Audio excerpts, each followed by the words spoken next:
1 second, sorry. It's not my... The gist of this report was Jimmy is too stupid to like make this kind of money, therefore it must be insider trading. This is his wallet. You know, clearly there was insider trading because he never would have been able to make this kind of money. When in reality, which is what I told Coffee in that statement we gave him, it was managed by a fund. So I wasn't the one managing the wallet. I've never had access to that wallet. I've never done the buying and selling on that wallet. Couple of points before we move on. The clip you just saw is from an interview Jimmy did with Oompaville that just dropped yesterday. It covers a lot of ground concerning all the various controversies Jimmy has been a part of this past year. Now that clip specifically was from his response to a recent CoffeeZilla video that was based around an investigation put together by a group of crypto experts summarizing some pretty shady behavior linked to some crypto wallets that are at the very least associated with MrBeast. Now, CoffeeZilla is one of my favorite YouTubers, so I was keen to watch this and offer my knee-jerk reaction, especially because I'm also a crypto enthusiast that spends time daily in the trenches. And I'm very bullish on the space in general on long time horizons, but I'm also aware of how extractive and nefarious it can be. So what you're about to watch was streamed before the Oompaville and MrBeast podcasts that just dropped. But if you watch this and are curious to his response, I'll timestamp the 2 parts of the interview where he responds to these allegations in the description. Also, you should watch the interview anyways because Oompaville is a great dude and I'm proud to call him a friend. Now, as soon as I get home from my son's flag football game tonight, I'm going to stream and watch through those sections and chat about them in some more detail. But in the meantime, as always, I appreciate you being here. I will say before this, the investigation that CoffeeZilla is going to use in this video a lot, I've read through it mostly, so I have a little bit of a understanding of some of the deals that MrBeast did, and I'm curious to see how CoffeeZilla presents it in this video, because in the report that I read, nothing is really illegal in crypto yet. Like, sure, there is some stuff, but it's very shady. I mean, it's probably what you think it is. Yeah, so editor note, obviously there's a lot of illegal shit that happens in crypto all the time. I had a few whiskeys. What I meant by that was, since crypto's backbone is built around a culture of anonymity, even though the blockchain is this ledger that keeps track of everything, there's a lot of things you can do to escape culpability and just pass it off as either ignorance or I didn't know or blah, blah, blah, blah, blah. But a lot of it is just this swirl of gray that comes down to morality versus actual legality, I think. I investigated MrBeast, who was recently accused of making $23 million with insider trading and scams. What a hook. I wanted to know the full story, so I reached out to everyone, from researchers to crypto projects, even to MrBeast himself. And let me say, the story is more complicated than you think. Sure. I want to be clear. What MrBeast did, what his team did, is shady. But what we care about is, did he cross that bright red line from shady to illegal scam? And contrary to what Twitter says, I don't think that's an easy answer. I don't either. And that's the crazy part right now, is there's so much gray area in the crypto space. Like, you're going to see like projects where somebody gets an allocation of tokens for a project, and then they just are socially signaling online that they're part of this project or whatever. And they're not blatantly saying buy this coin, but they're using their pull to kind of bring eyeballs to it. And then as you see that, as you see that project start to gain traction, they're then dumping their allocation. That gets very shady. You're not explicitly saying, hey, come buy this thing, and then dumping on them. You're just kind of being there and with your reach, drawing attention to it, and then turning $100,000 into $3 million and dumping on a project that eventually just every single project just usually goes to zero. It's very interesting. Instead, I think the answer will depend on you. If you love MrBeast, there will be an explanation at every turn and a scapegoat. But if you hate MrBeast, what I'm about to show you will seem unethical and like a clear abuse of fame for money. So already, this story is difficult, but I want to make you aware of 2 more things which matter. First, I have gone to MrBeast's team to try to fact check this story extensively, and they declined to fact check or comment on my many questions. Instead, they gave me a statement, which we will get to. Secondly, I have a bit of history with MrBeast. I interviewed and spoke positively about him in the past, but also his new co-founder is suing me, and his other co-founder threatened to sue me. So you can make of that what you will. As always, I just want to let you know where I'm coming from, and I've tried to get all sides of the story. We're going to start with the major allegations against MrBeast and build on those. They come from two sources. Firstly, an investigation by Soma XBT, which claims MrBeast made $10 million by backing low-cap crypto tokens, which are down 90%. And the second investigation comes from a group of 5 people who investigated MrBeast and found $23 million in profits from, quote, scams, shady deals, and his network. That was the investigation I read. This one, the second one right here. It's very long. It was pretty thorough, and it was people that specialize in blockchain tracking, just kind of weave a web of blockchain transactions, and you can basically track everything. Once you identify somebody's wallet, you can see where they're sending money, where they're getting tokens from. It's pretty crazy. The second thing I'll say is Steven Coffeezilla is by and large the best investigator on YouTube. I've always been a huge fan of his work, and I think he does an incredible job. And the third thing I'll say is I thought that was a good start where he's like, listen, you're going to come into this bias. If you like MrBeast, you're going to find a reason to be like, oh, it's no big deal. If you hate him, you're going to find a reason to pin him to the wall. I like to go in objectively and be like, as somebody that doesn't know about MrBeast and his influence, if I was a person that looked at this, how would I judge this behavior from somebody who I didn't know? Do I think this is something that a scumbag would do, or somebody who was just kind of caught up in the mix? So I'm curious to see what he has to say. And found $23 million in profits from, quote, scams, shady deals, and his allegations, I agree, are bad. Others, I think, are actually worse than have been reported. And still other allegations, I simply disagree with them on. So we're going to start with what I don't agree with. According to the report, Polychain Monsters, or PMON, is a project which KSI promoted heavily. MrBeast did not. But MrBeast did get in the pre-sale and make a lot of money. And thus, the conclusion is made, it's highly likely MrBeast made an investment from that insider information of KSI's promotional deal. But there's simply no evidence provided of this. I have the same thoughts about Xcad, another coin which KSI promoted, and the conclusion is, though MrBeast did not officially follow Xcad, in his network, KSI was involved in promoting Xcad. From this information, MrBeast invested and made a large return. Here, again, there isn't concrete proof. Now, I asked the team who wrote this piece, and the lead author, Casper Vandeluk, told me, quote, having known MrBeast's having a very strong connection with KSI, it's basically highly probable he was vested as a result of KSI. No concrete evidence, just going off probabilities. But I'm going to say I don't agree with that, and I'm going to toss those probabilities aside. I think they reach too far. Instead, I'm going to stick with what we can prove happened. Luckily, the biggest claims in this report, the biggest money makers, are much better supported by evidence.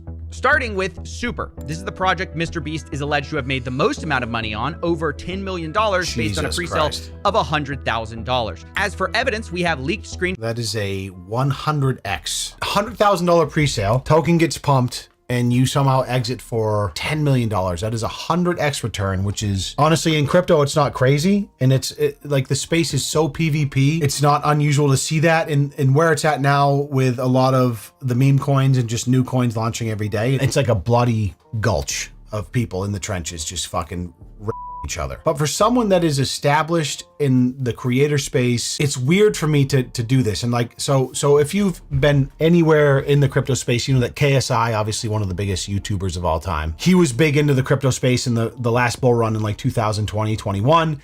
He has a separate Twitter account where he talks about crypto. He makes little predictions. He pumps coins, as we see here. He was very involved in it. He invested a lot. He also got absolutely fucking wrecked on leverage when Luna went to zero. He's made a bunch of money, lost a bunch of money. But KSI is the type of dude who makes, however many, $100 million a year. So like, it's hard to feel bad for a man that loses a few million in crypto when you know he's worth 9 figures, probably 10 figures now with his stake in Prime. And so when you have someone like that that's super involved, and you know that these big creators all talk to each other, they're probably in the DMs, MrBeast, KSI, Logan Paul, like chatting with each other about, oh, I just invested in this thing. I think it's great. You should be a part. 100K. And to these guys, $100,000 is nothing. It's like, oh yeah, you just little couple quarters in the couch, 100K, they'll throw in this project and it turns into 10 million, no big deal. But what they don't know is on the back of these gains is people getting absolutely fucking rinsed because of their influence. And that to me is what is the shitty part about it. And we all know that.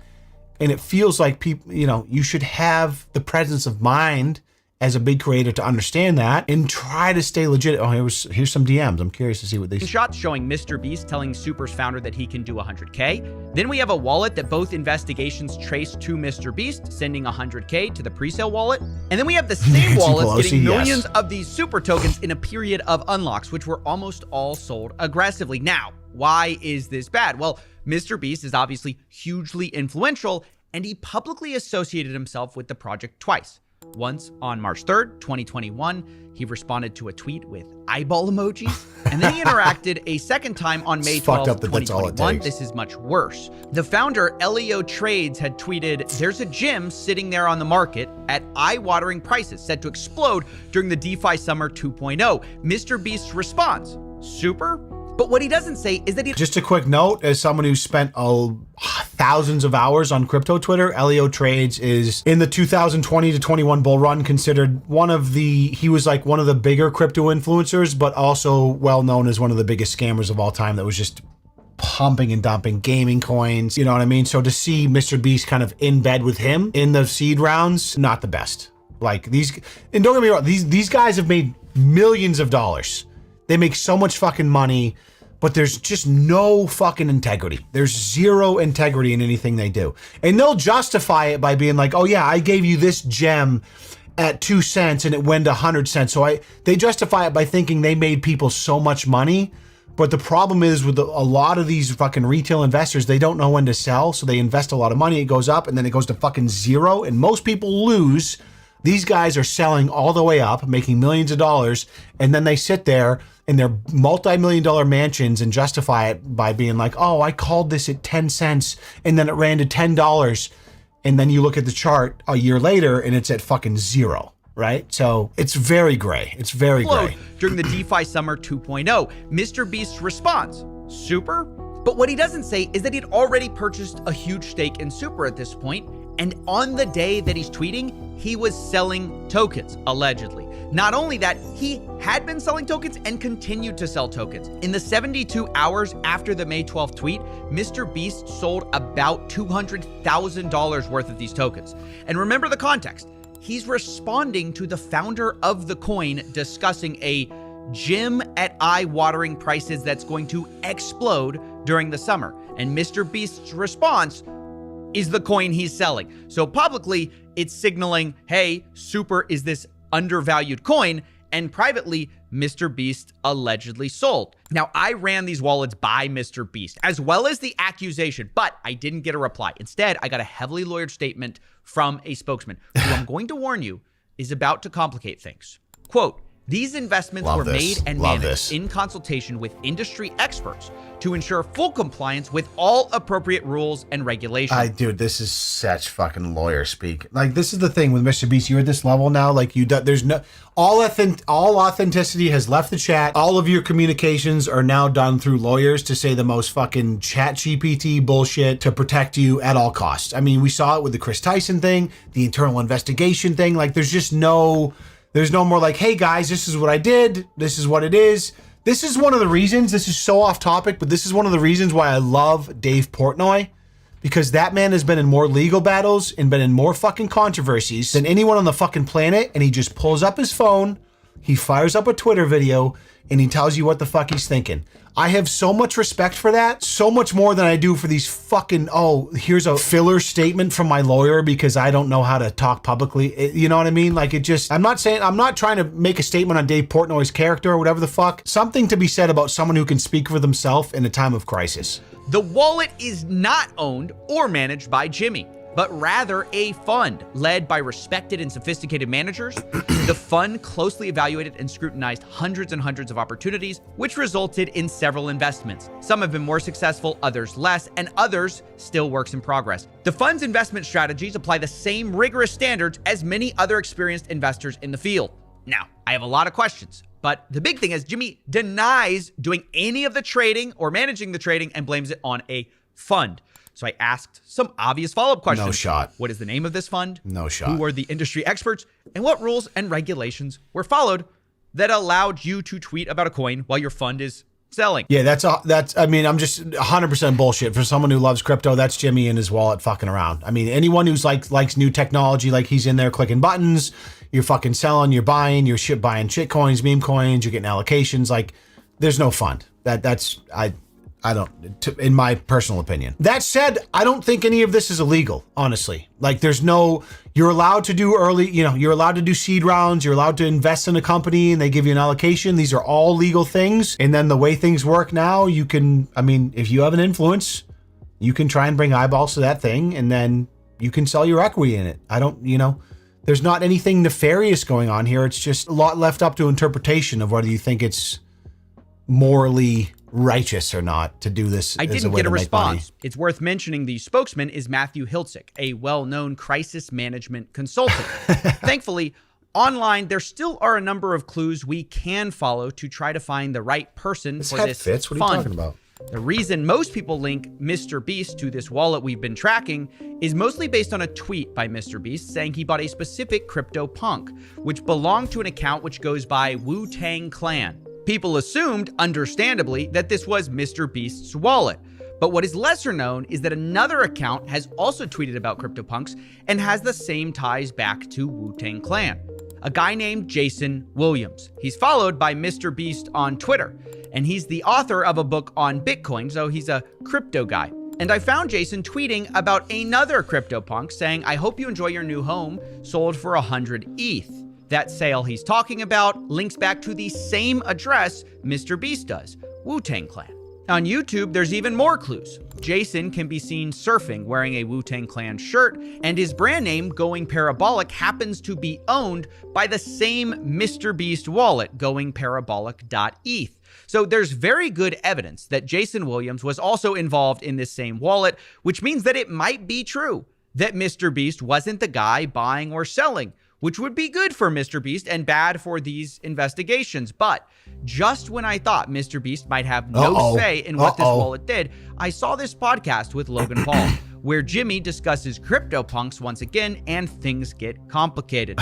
So me and Logan both bought punks. You guys have probably seen on his Twitter that he bought a bunch of CryptoPunks at the same time, right? Yep. Gary pulled us in that call. Yep. So have you ever told that story? No. Gary V, it's like 11 p.m. just out of nowhere, just calls me. And Gary V. It's so funny because I have such a history with Gary V, not personally, but just in my consumption of content over the years. Like, he's like the entrepreneur, fucking success at all costs. And then crypto hit the market and Gary V became the biggest NFT shill I've ever seen in my entire fucking life. So it just makes perfect sense that Gary V is somehow involved in this. I had no idea that was the case, but it's so poetic. You guys must know who Gary V is. Some of you guys do. he's like, yo, I got like 30 people to call, hop in. I'm like, I don't care. He's like, it'll be the best decision of your life. Just get in. I was like, okay. Yeah. And so I just joined the call. And I just see like Logan and I don't even know these other people. I don't want to put them on blast. Every heavy hitter you can imagine who's worth $1 billion was on this one call, and Gary V is in the little corner, the little square. He's going, CryptoPunks. It's gonna be huge. It's gonna be the next Facebook. All of us were like, okay, Everyone's Gary. judging. I'm texting Logan. He's I'm like, Gary lost his mind. legit? Bro, all of us were like, yo, Gary's nuts. Yo, Gary was right again. I bought a bunch. Wait. Yeah, I bought quite a few. How many? I don't want to say, but You have to say, bro, you have to. I bought multiple ones. Yeah. Well, bro, are you in double digits, punks? Just shy. Huh. Well, this clip is very interesting because Jimmy said he made the decision to get CryptoPunks based on a call with Gary V. But those punks are owned by the wallet we just said was controlled by Jason. So it appears sometimes MrBeast is telling Jason what to buy for this fund. MrBeast then later talks about selling these CryptoPunks and rolling the money into a new project. And once again, it sounds like he's in charge. Well, I've already sold quite a few of them, so I don't. What? Dude, he's on to the next thing. I bought a bunch of, so then I rolled the money into VFriends because Gary, same thing, called me. He's like, VFriends. I was like, I don't know, but last time I made money, sure. I'll be honest, these clips to me make it difficult to assume MrBeast had no idea what's going on. He talks about CryptoPunks and VFriends like personal investments. And on Twitter, he says that not only he bought CryptoPunks, he also tweets about loading up on VFriends. But again, I have to say, it is also abundantly clear Jason Williams was involved. He says, Hey Gary, thanks for the VFriends gift goat. It was a gift from Gary to MrBeast. I'm very thankful for it. He didn't have to send anything. So once again, Jason Williams appears to be involved and have something to do with the trading or management of MrBeast's crypto wallet, but we know MrBeast made some of the decisions. So of course, I asked MrBeast to explain himself if he had any say over the trading. But once again, there's no response. So now I want to turn back to Super. We know from leaked DMs that MrBeast and not Jason set up this presale, and we know that MrBeast made the tweet. So now we have to guess. Here's what we know. We know MrBeast set up the presale according to leaked screenshots. We know MrBeast made the tweet, but we don't know whether it was Jason doing the trading of Super, or if he was doing the trading, did MrBeast know about it? Did Jason know about the tweet? These are the questions that ultimately matter. And yes, I reached out to Jason Williams for a comment. He didn't reply. I did, however, get a hold of Elio Trades, who is the founder of Super, and he insisted that MrBeast's tweet was not a part of a deal for promotion. But you should. I think that's fucking bullshit. The thing is, even if there was, it's not illegal. Like if someone's starting a project and you're like, hey, I want you to invest in my project. I'll give you, give me $100,000 and you get X amount allocation. Here's the deal. Like with these projects, usually there's like a lockup or a cliff where it's like, okay, you're a seed investor. You have a 3-year lockup where you invest $100,000, you get X amount of tokens, but you are unable to sell until 3 years from now for obvious reasons, where you're trying to grow a project to where like you're outgrowing the fact that that would have any effect on the project. The problem is with these projects, these pump and dumps, where it's just kind of like, all right, everyone gets these coins, everyone simultaneously pump it, and then the second it gains traction on social media because people think it's a good investment, then we dump. And then you're just like selling. Insiders are selling. That's probably illegal. So there's ways to go about it, but I don't know what it was like with Super. It sounds like there was no lockups, and it could be just literally Elio just being like, hey, like MrBeast could have bought them at market value. Like, here's the thing, like you can buy tokens on the market before it's launched if you know the person is launching it, and then it's your right to sell it whenever you want. It's not illegal, but it's still like the whole space is just very shady. It's very shady. He also mentions how upset he was with how presale investors sold their tokens, saying most of them sold, including MrBeast. So those are the facts. MrBeast gets involved in a presale, for some reason tweets at this project twice, one time on the day his fund is selling tokens, where he seems to imply that they're undervalued. In total, he's alleged to have made $11 million with this deal, according to the report. Jesus. So yeah, that's really bad. Now we're going to turn to another allegation, which is about Earn. And what you need to know, like when you say, oh, he's made $11 million, what that means is here's an asset that is nothing. He gets seed round stake over that asset. And as retail investors like you and me see this thing being marketed, being told it's the next big thing, MrBeast saying super undervalued, like, all these things, they are actively dumping this token on you. And that's not just like $11 million that comes from like a company he's working for. That is $11 million that is coming from plebs that are dumping money into this token thinking they're going to make money off of it, right? That's the problem with this type of thing, is like you're making money, but it's a market. So you're technically taking money from other people, which is what markets are, which is why they're amazing.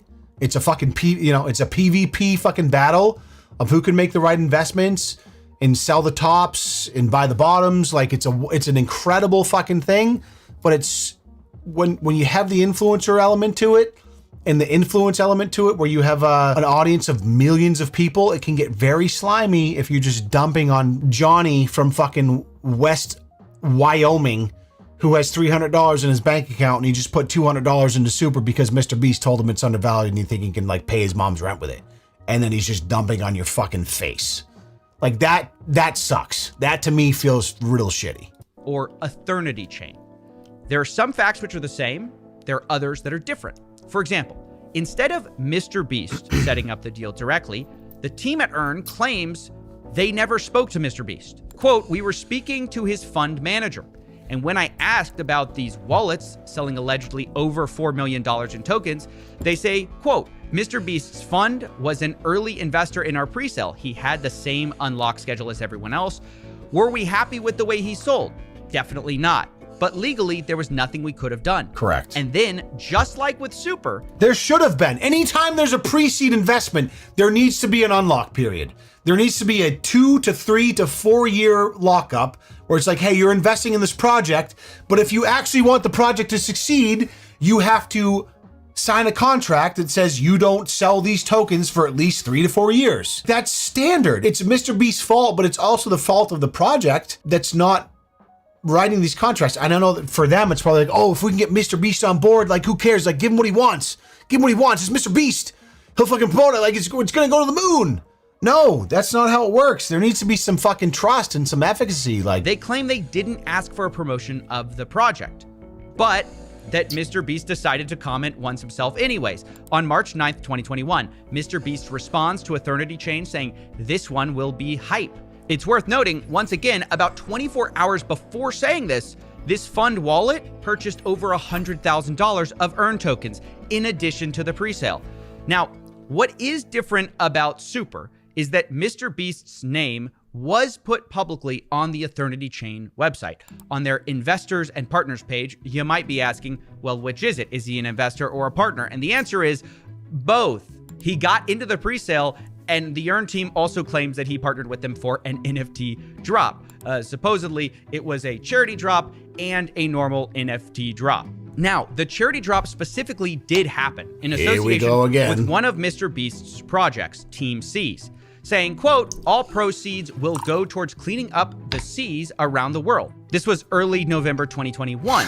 Then the official Team C's account posts it on November 3rd, 2021. Quote, "What an awesome crypto collaboration in support of the team." Then the CEO of Aity Chain, Nick Rose, confirms in Telegram that the drop is supported by MrBeast, saying, "Earn and ETH tokens will be accepted for the charity auction, which was slated to last 2 months." Now, the reason I'm sharing all of this is because 1 month into this 2-month charity auction on November 30th, 2021, the Rocket Fund or Beast Fund or whatever you want to call it starts selling huge amounts of this Earn token. Allegedly, they sold over $2 million, while the charity itself was still going on. Now, I know that sounds horrible. It looks horrible. It is horrible. Although I have to tell you, personally, I don't think this was a master plan to pump a coin with a charity auction.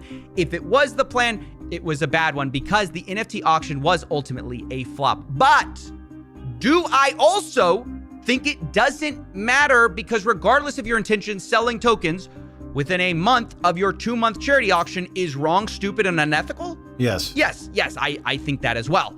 Because in case you forgot, MrBeast is the charity guy whose name is on the website. It isn't a fund. It isn't a crypto rocket fund. It's MrBeast's branding. I even asked the Earn team about this, saying, quote, "Why did y'all list MrBeast instead of Rocket Fund in your partners' investors? Was that discussed?" They say, quote, "We listed him, MrBeast, as a partner and, quote, yes, they accepted that." Why do you think they listed MrBeast? I mean, he's the biggest brand in the fucking world. Any project trying to fucking grab any sort of market share that can somehow list MrBeast as a partner. Certainly this has been done millions of times by people that have not gotten approval from the MrBeast team. But if I imagine it's happened in crypto projects, like had a conversation with MrBeast and he doesn't even know about it. And they're like, oh yeah, MrBeast is on board. It's like, they're just using the name. Now, you guys remember Team Trees? Do you guys remember Team Trees? That was MrBeast. I want to say I was involved. This is like 2019, 2020 maybe, where he did like a big initiative where all these creators made videos and were trying to plant 1 billion trees. I became part of it, went super viral. I remember that. And then he did the Team C's thing years later. Here's the thing with MrBeast, like he's probably done a lot. He's done a lot of good, obviously. He has. And I have nothing against what he does personally, but there is a level to the game where you get to a certain point where your brand has become so big and so influential and you've made so much money and you're making the biggest video, you're making the biggest videos of the world, and then you take on the philanthropy angle, right? And now you have a whole channel dedicated to philanthropy. But at the same time, a lot of the viral videos you made to grow were you kind of doing that spending money philanthropy in exchange for views. It's like donating money to homeless people. And it becomes this cycle where it's like, hey, you realize you can capture people's attention and their empathy by spending the money you make to, I guess, fiend philanthropy. Like, it's not even fiend. Like, you're doing philanthropic things with the expectation of a return on your investment, which is directly, in my mind, antithetical to what philanthropy is. Philanthropy is giving to people that need it with no expectation of return. And the fucked up thing about social media is that it has turned philanthropy into giving to people to make people think you're the best and go viral because you elicit an emotional reaction from people. And now you're getting a return on that investment because you are seen as a philanthropist, right? And it takes away the core value of philanthropy, which is actually giving with no expectation of return. And social media has turned philanthropy into a fucking stunt that actually grows your brand more than it is taking care of whoever you're paying money to. Like, that's when years ago, I made a video on TikTokers that were getting millions of views on TikTok by constantly just giving money to homeless people. They were like doing skits with homeless people. And they were like playing the sad music. And it was like, yo, this dude hasn't had a sandwich in weeks. And like, they are orchestrating skits with homeless people to elicit maximum emotional reaction from the audience and getting millions of views on TikTok, and they were passing it off as philanthropy. And it's just comments, thousands of comments of like, we need more people like you in the world. Oh, if only everyone could be as sweet as you. And it's like, no, these motherfuckers are self-serving. The only reason they're doing this is because they're getting a return on their investment that is bettering their life. They don't give a singular fuck about the people they are giving to. And it has ruined philanthropy to me in a lot of ways. And I come from a background, I have a sibling, I have a sister who has spent her entire life serving and being a rock and an example for underprivileged kids in a European country I won't name, but just Mother Teresa shit. She spent her whole adult life in a European country where there's a lot of people that need help, and she's just working in drop-in centers, giving them food, trying to give them love and hope in a place that is fucking desolate and cold with no cameras, no nothing. I mean, just and like, so when I see this shit happening online, this like, oh, like people getting adored because they're giving money to people, like for the sake of making a viral video, it makes me feel so gross. And I struggle with it because it's probably a net good. Like, it's probably a net good that MrBeast built 1,000 wells in Africa in order to make a fucking 100 million view viral video. Probably a net good, but it still feels gross. You know what I mean? Oh, I cured 100 people's blindness and went through 35 iterations of the thumbnail to make it super clickable and make sure 150 million people saw it. But I cured 100 million people's blindness in some fucking third world pleb country where I go over and I like pay for their eye care. Look at me. I'm a philanthropist. Fuck off, dude. Like, it fucking makes me feel greasy, bro.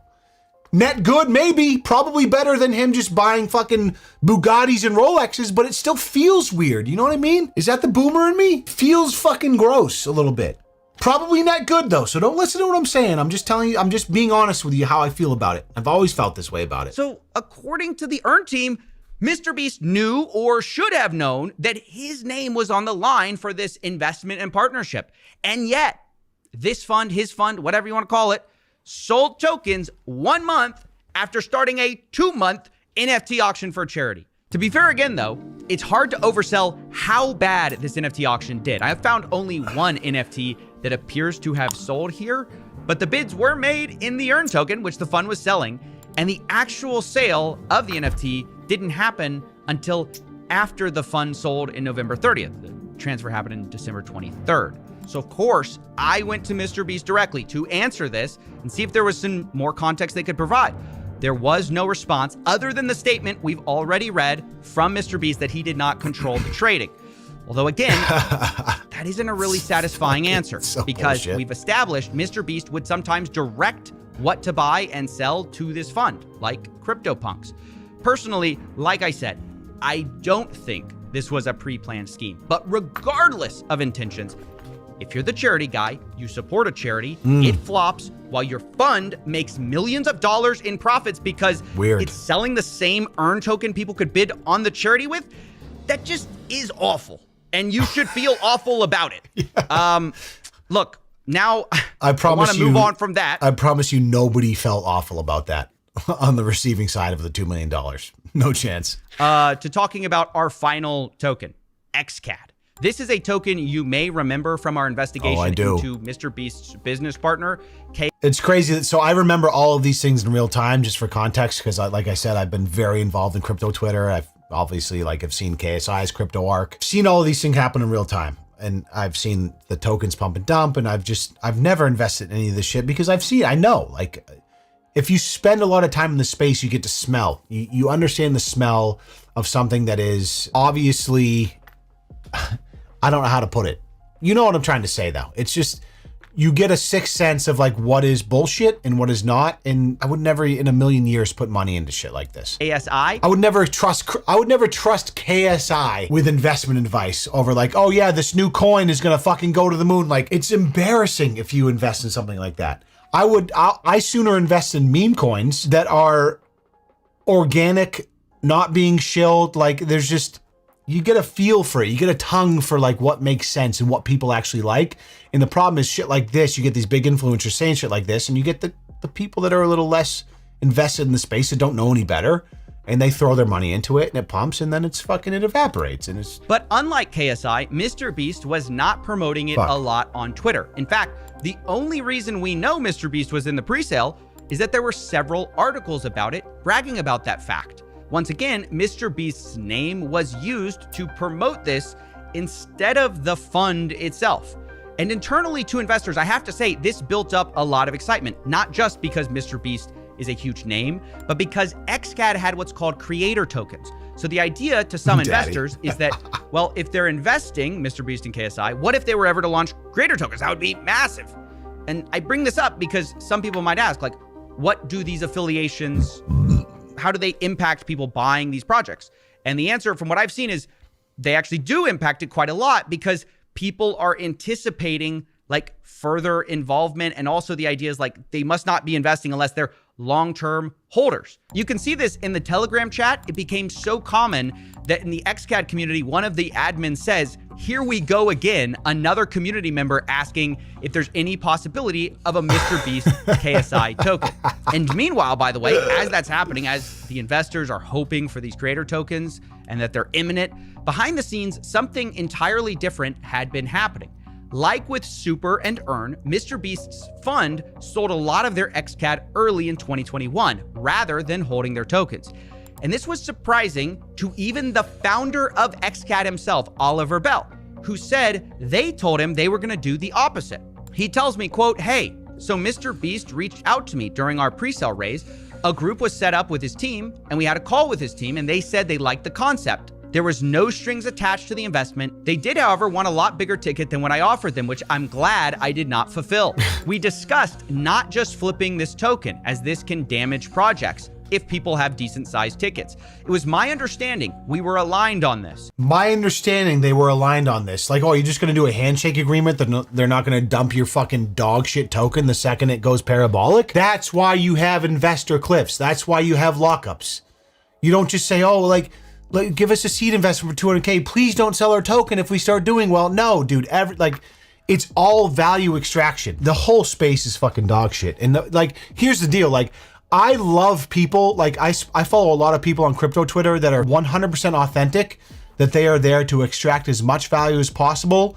It's a fucking casino, and they will sell that shit to zero if it means they're gonna make money. If you're telling me you're gonna do that, there's a way to do it. There's people that have made generational wealth buying and selling meme coins because they give no fucks and they spend 20 hours a day on Twitter shilling and buying Solana meme coins. I have respect for that because it's a hustle. What I don't have respect for is people that buy bullshit projects and seed invest projects and then try to sell it to the public like it's some sort of utility coin or something that's going to go to the moon. And they talk about being a holder and they talk about, never selling because we're going to go to 20 billion and then dumping on the way up. You either go and you be authentic, you're there to fucking PvP and fucking take somebody else's lunch because that's what the fucking meme coin trenches are, or you invest in Bitcoin as part of your portfolio. That's normal. That's boomer shit now. But this influencer. We came up with this new token and it's gonna go to the moon, and like you get other influencers on board because you all see the dollar signs. You're hoping that they don't sell the tokens. You know, it was my understanding we were aligned on this. We discussed not just flipping the token as this can damage projects. Brother, that's why there's token lockups. You don't just do a fucking, please don't sell the token, one of the biggest creators of all time, when we give you 1% of the supply. That's fucking insane behavior. It's fucking, it drives me nuts. Which Xcad performed well. There was heavy dumping from a wallet linked to MrBeast's team. I got in contact with them immediately and asked them why they were selling like this. Now, Oliver later claims this discussion about flipping tokens and them being aligned about the fact they're not going to flip these tokens so quickly was with Jason. And apparently, Oliver was so upset about what happened, he DM'd Jimmy directly, quote, explaining his team will ruin his reputation. And look, sorry to be a broken record, but yes, I reached out to Jimmy about this too. And once again, there was no reply besides the statement we read earlier. It's worth mentioning that I asked Oliver for proof of this message about ruining relationships, and he said the message had been deleted on Telegram. So who you believe here is up to you. Oliver also says, quote, I don't think Jimmy has a bad heart or is a bad person. I think he has genuine interest in the crypto space, but I think the team that handles his crypto is completely clueless. And here, on this last point, I have to disagree with Oliver. The team that handles his crypto. That's the thing. When you get too big to fail, no matter what you do, you can do shit, you can do whatever you want, but you always have a team that's doing it for you. It's a layer of protection, obviously. Jimmy's on his fucking computer with his ledger, buying and selling tokens. And if something goes crazy and there's a pre-sale that he dumps and it fucking shit goes like this, all of a sudden it's the team. And that your team is not, you know what I mean? Like, fuck off, dude. Get the fuck out of here. I don't think that Jimmy's crypto team is clueless. I think they saw an opportunity to make millions of dollars with MrBeast's valuable brand, and they took it. Of course. And they did make millions of dollars. 100%. And along the way, they did some things that were shady. Whether or not you think they were also illegal is probably going to be shaped by our unanswered questions and where you fill in those gaps. It's not illegal. For example, do you think MrBeast knew about the selling that was going on May 12th for the super token? I love you, Joe. Thanks, tweet? buddy. And then do you think MrBeast knew about the charity auction and the selling that was happening on November 30th? And do you think Oliver Bell DM'd MrBeast and told him his crypto team would ruin his reputation? And if so, was that ignored? I hate to leave so many unanswered questions here, but I warned you, this was a complicated story. And a big part of the problem is the guy at the center of this story cannot or will not give more than a heavily lawyered statement through a spokesman who's a crisis management consultant. And let me just say, it's also frustrating that this... If you had nothing to hide, if CryptoZilla was investigating something I did in the crypto space, which I've done a lot, and I'm obviously not MrBeast, I'm a fucking pleb. I do nothing, and I'm an honest guy. And he had allegations against me, and he reached out. What do you think makes me more guilty? If I got on a fucking Discord call with him and was like, hey, record this, I'm gonna tell you what happened. Or dodged everything that he fucking sent me, all the emails, and sent a canned lawyer statement. What do you think is more implicating in this situation?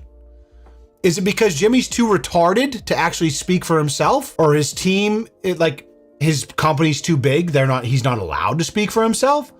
Is it because what he did was unbelievably fucking shady, and in hindsight, you probably shouldn't talk because you need a lawyer? Like, it's very obvious, you know what I mean? Like, it's not illegal, but and the crazy part is, like, what we've seen so far in this video is not at all uncommon in the crypto space, which is one of the reasons why I love it, because it is so nascent. Not like traditional finance where there's, the SEC protections. It's a war zone.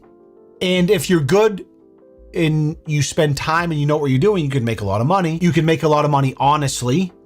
Unfortunately, if you have an audience and you have influence, you can make a lot of money honestly. Your lawyer will tell you, my crypto team. Like, no, there's a lot of ways to extract value out of the industry when you have a following. And this is kind of an example of not doing something illegal, but just really treading in a gray area in an industry that's unregulated. It's unregulated, obviously, at this point. So I would like to think that there's some sort of moral fiber that would bring people back and be like, hey, maybe we shouldn't do this, but... Statement takes zero accountability.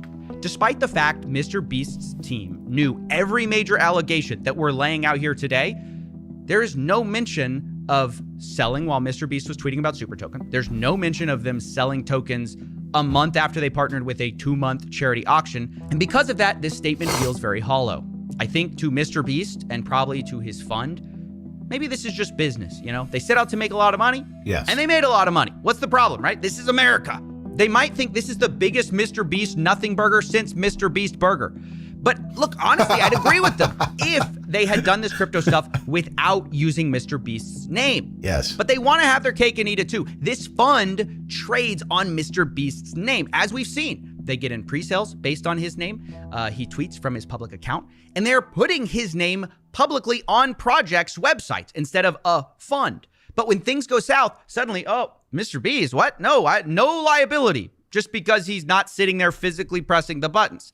I don't think that's the way it works. Look, I want to close with the final part of this CryptoPunks podcast we showed you earlier, because in many ways, I think it's a microcosm of this story. Obviously, I have to say, I'm not making any comments or judgments about the guy who's suing me, who's also in this clip. That's just coincidence.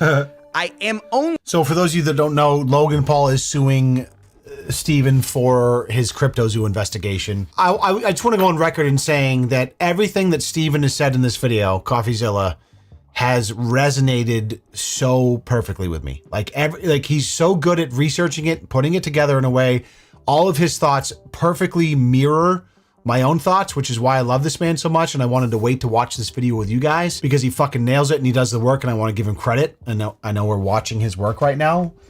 But this type of thing means a lot to me because I spend so much time in this industry and I love the industry and like people like Logan Paul and MrBeast and the 5, 6, 7 million people that have watched this video in the last 2 days are going to have such a negative opinion of crypto in general and just influencers because of it.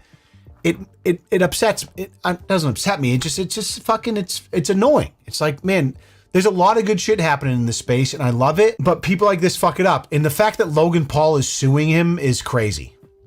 Like Logan Paul got absolutely fucking owned in the court of public opinion. CoffeeZilla made an investigation that was very, very well researched and essentially put Logan on the rocks to the point where like Logan came out and apologized to CoffeeZilla and then was like, I'm going to pay back the guys that I took money from. And then it turned around and was like, no, we're just going to sue you. So these guys, it's unfortunate because once they get so big, you know, you own Prime, you're worth billions.